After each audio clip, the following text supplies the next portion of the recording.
দুই গণমাধ্যমে হামলায় উদ্বেগ প্রকাশ করেছেন প্রধান উপদেষ্টা ডক্টর মোহাম্মদ ইউনূস। পত্রিকা দুটির সম্পাদকের সঙ্গেও কথা বলে তাদের পাশে থাকার আশ্বাস দেন তিনি।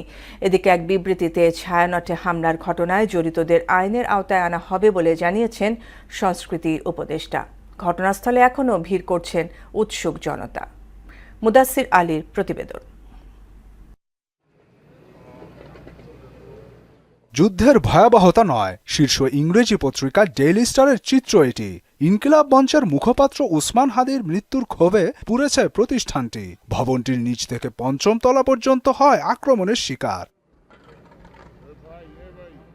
রাতে আটকে পড়া গণমাধ্যম কর্মীরা বেঁচে ফিরেছেন। আগুন নিয়ন্ত্রণে আনতে পেরেছেন ফায়ার সার্ভিস কর্মীরা। এখন ধ্বংসস্তূপ চারিদিকে। ডেইলি স্টারে কাজ করা সংবাদকর্মীরা এখন মানসিকভাবে বিপর্যস্ত। ক্যামেরায় কেউই কথা বলতে রাজি হননি। পুলিশ বিজিবির নিরাপত্তাও জোরদার করা হয়েছে। প্রথম আলোর প্রকাশনা ভবনও পুড়ে ছাই। ভবনের সামনে অবস্থান নেয় বিক্ষোভকারীরা। প্রথম আলো ডেইলি স্টারের কর্মকাণ্ড নিষিদ্ধের দাবি জানান তারা।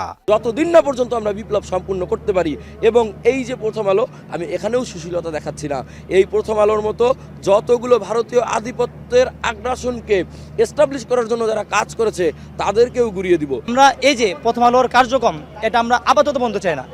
আমাদের বাংলাদেশপন্থী যারা রয়েছে, যারা দেশের বিপ্লবী ছাত্র জনতা রয়েছে, তাদের দাবি হচ্ছে প্রথম আলো ডেইলি স্টার তাদের কার্যক্রম চিরতরে এই বাংলাদেশ হবে না। এর পাশাপাশি ধানমন্ডি ৩২ নম্বরেও তাণ্ডব চালিয়েছে বিক্ষোভকারীরা। এটা একটা প্রতিশোধ।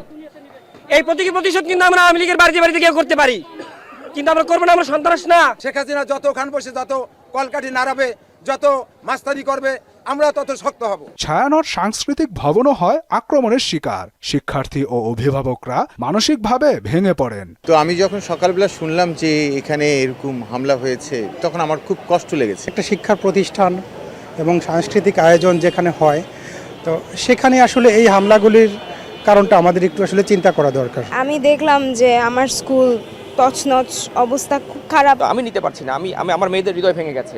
তাদের যে কষ্ট, আমি আমার মেয়েকে আমি জবাব দিতে পারছি না। এদিকে হাদির মৃত্যুতে শোক ও হামলার নিন্দা জানান ছায়ানটের সাধারণ সম্পাদক লাইসা আহমদ লিসা। ওসমান হাদির মৃত্যুতে আমরা শোক প্রকাশ করছি এবং সেটার সূত্র ধরে ছায়ানটের হামলাটা আমরা একেবারে আমাদের কাছে বোধগম্য নয়। সেই বিষয়টির সুষ্ঠু তদন্ত হোক এবং এই হামলার নিন্দা জানাচ্ছি। অন্যদিকে দুই গণমাধ্যমের উপর হামলায় উদ্বেগ প্রকাশ করেছেন প্রধান উপদেষ্টা ডক্টর মোহাম্মদ ইউনূস। পত্রিকা দুটির সম্পাদকের সঙ্গেও কথা বলে পাশে থাকার আশ্বাস দেন তিনি। এছাড়াও এক বিবৃতিতে ছায়ানটের হামলার ঘটনায় জড়িতদের আইনের আওতায় আনা হবে বলে জানান সংস্কৃতি উপদেষ্টা। মুদাসসির আলী, মোহনা সংবাদ, ঢাকা।